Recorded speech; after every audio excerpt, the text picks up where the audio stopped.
ভান্ডারি গোলাম হতে পারছে কিনা জানি না, ওই নাম দিয়ে চলি।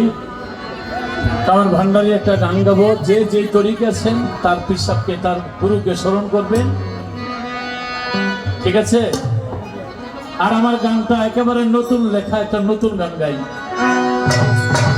ভান্ডারে দেখি মদিনা, মদিনা মদিনা দেখি না ভান্ডার, ও ভান্ডারে দেখি মদিনা,